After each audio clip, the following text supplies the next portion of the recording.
Red Bull já trocou o companheiro de equipe de Max Verstappen uma vez nesse ano. Só que ela já começa a pensar que outro piloto pode ainda ser mais rápido e talvez a fila vá andar para 2026 na equipe principal. Liam Lawson durou só 2 corridas. Daí veio Yuki Tsunoda a partir do GP do Japão. Lawson voltou para a equipe B, a Racing Bulls. Só que por lá, Lawson tem sido superado pelo novato Isack Hadjar, que subiu no conceito da Red Bull. O franco-argelino tem mandado tão bem que, enquanto Tsunoda enfrenta dificuldades da Red Bull, ele desponta como o nome favorito da equipe para o futuro. Tsunoda somou só 7 pontos em 7 corridas, e uma sprint pela Red Bull. Já Hadjar marcou 21 pontos correndo pela Racing Bulls. Por isso, ele é hoje o segundo piloto da Red Bull mais bem colocado no campeonato. Está em 9º lugar, com mais pontos do que Tsunoda e Lawson somados. Isso não significa que Tsunoda esteja prestes a ter o mesmo destino de Lawson. Segundo a gente apurou, ele tem 99% de chance de pelo menos terminar o ano na Red Bull.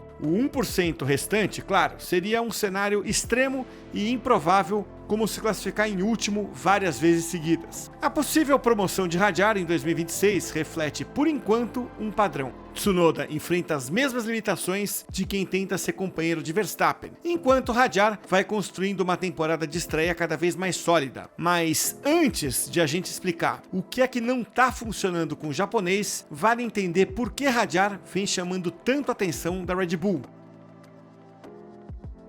Quando Hadjar foi escolhido para correr pela Racing Bulls em 2025, foi meio que uma escolha por eliminação. Depois que a Red Bull dispensou Sérgio Pérez e promoveu Lawson, abriu-se uma vaga na equipe secundária. Hadjar era o próximo da fila depois de terminar em segundo na Fórmula 2. Mas na prática, ele era o único nome pronto para assumir a vaga, e a Red Bull não estava lá muito confiante nele. A equipe tinha dúvidas quanto à postura e à mentalidade de Hadjar. Ela não tinha ficado muito bem impressionada com as 3 participações dele nos TL1 com a equipe principal em 2023 e 2024, mas desde a péssima estreia na Austrália, quando ele conseguiu uma boa posição no grid, mas bateu durante a volta de formação, o franco-argelino conseguiu convencer a Red Bull de que ele provavelmente é o segundo piloto mais rápido da casa e que tem se mostrado confiável. Em 9 GPs, Hadjar marcou pontos em 5. Isso começou com uma ótima atuação em Suzuka, onde ele largou na frente do pelotão intermediário. Veja, os novatos mais badalados, Andrea Kimi Antonelli e Ollie Bearman, têm enfrentado dificuldades, mas Hadjar vem se mantendo com frequência entre os 10 primeiros, tanto nas classificações quanto nas corridas. E vale lembrar que ele teve menos tempo de pista do que os outros novatos. Em 9 sessões classificatórias, ele chegou ao Q3 5 vezes e nunca foi eliminado no Q1. Trata-se então de um novato num carro que costuma no máximo brigar no pelotão do meio. Mesmo assim, ele nunca entregou os pontos no Q1 e isso pesa. Ele já teve desempenho abaixo da média, como no Bahrein, mas foi por margens mínimas. Como explicou o diretor de corrida Alan Permane, a prova de Hadjar acabou comprometida depois de quase alcançar o Q3, largar mal e detonar os pneus na primeira volta. Quando correu ao lado de Tsunoda nas 2 primeiras etapas, Hadjar ficou praticamente empatado com ele. A média de diferença foi de apenas 9 milésimos de segundo, e desde que Lawson voltou, Hadjar tem sido, em média, 2 décimos mais rápido nas classificações. Fora o acidente na Austrália, Hadjar tem conseguido entregar resultados com consistência e isso causou uma ótima impressão na Red Bull. É claro que ele não é perfeito. Por exemplo, ele cometeu um erro no Q3 em Imola e passou o resto da volta batendo no volante. Para se ter uma ideia, o erro foi na chicane da Tamburello e ele ainda estava socando o volante na Piratella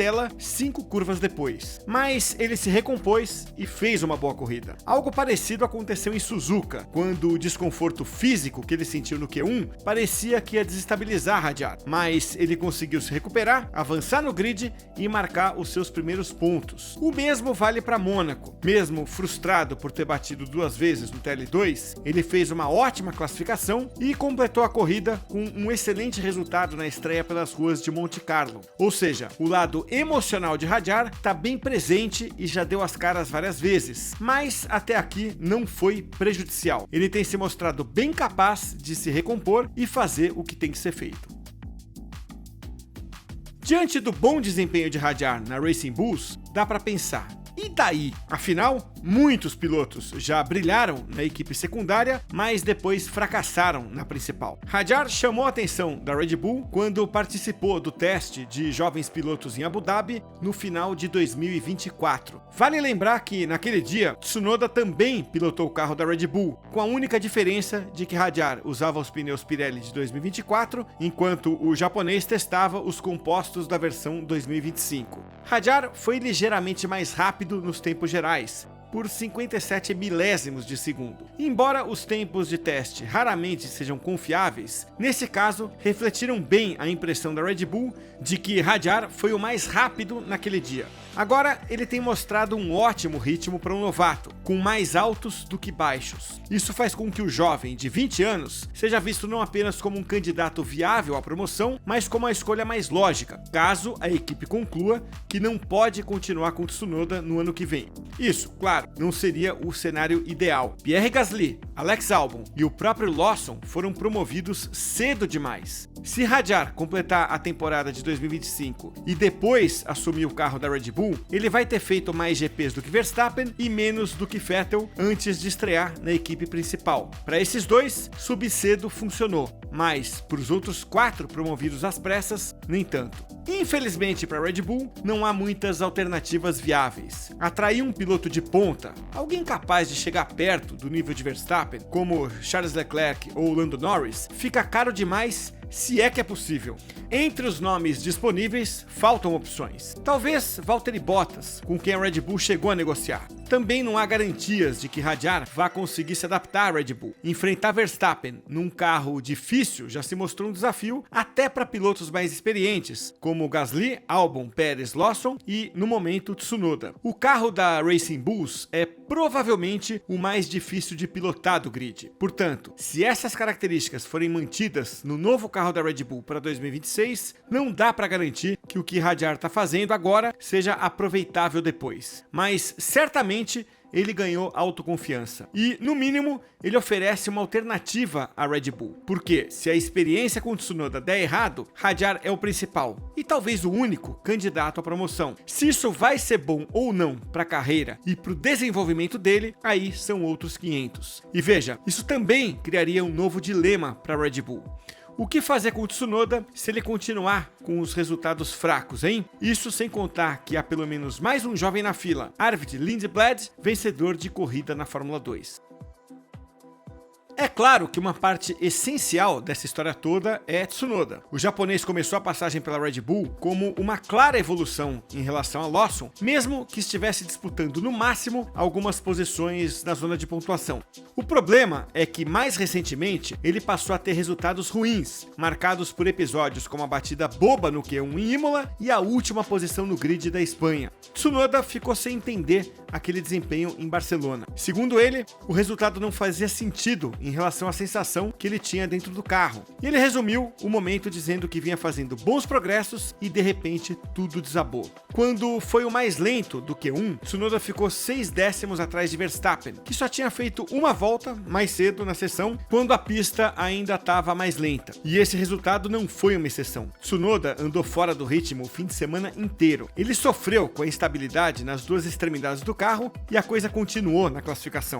Detalhe, ele parecia estar usando um pouco mais de asa que Verstappen, o que já é por si só um sinal de alerta. Isso normalmente indica que o piloto não consegue fazer o que Verstappen faz dentro de um carro que só atinge o melhor desempenho quando está no limite da dirigibilidade. Tem alguns fatores que atenuam a queda de desempenho de Tsunoda ou, no mínimo, explicam por que ele estagnou. Ele está usando uma especificação um pouco diferente da de Verstappen. Ele ainda não recebeu o assoalho mais novo, resultado do acidente em Imola. Essa atualização representa apenas 1/10 de segundo por volta, mas faz parte de um esforço da Red Bull para ampliar a janela de acerto do carro, ou seja, pode representar uma melhora na sensação de dirigibilidade em ambas as extremidades, o que teria impacto no ritmo. Como Verstappen é tetracampeão mundial e consegue domar como ninguém o carro da Red Bull, é improvável que Tsunoda consiga andar perto dele.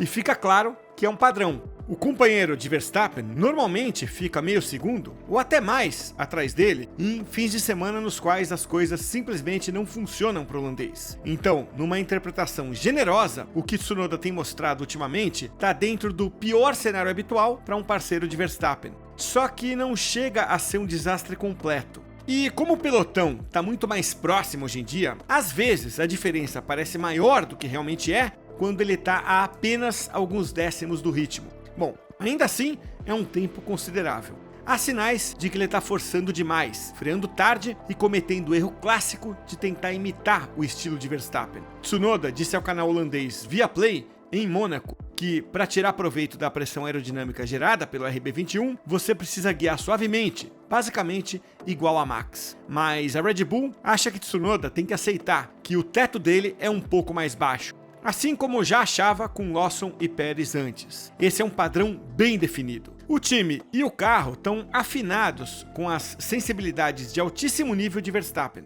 E pilotos bons, mas não geniais, acabam parecendo fracos ao tentar acompanhar o holandês. É preocupante que dois pilotos jovens já tenham esbarrado tão rapidamente no mesmo limite que Pérez e outros antes dele. E isso levanta uma questão mais profunda. Por que a Red Bull continua produzindo carros que só pilotos excepcionais conseguem guiar com eficiência, mas falha em colocar alguém de nível semelhante ao lado de Verstappen? Parece tão inútil insistir com os companheiros de Verstappen quanto ficar trocando o tempo todo. E isso só vai mudar se Tsunoda conseguir dar a volta por cima ainda nesse ano ou se Radiar provar de forma convincente que ele é um ponto fora da curva.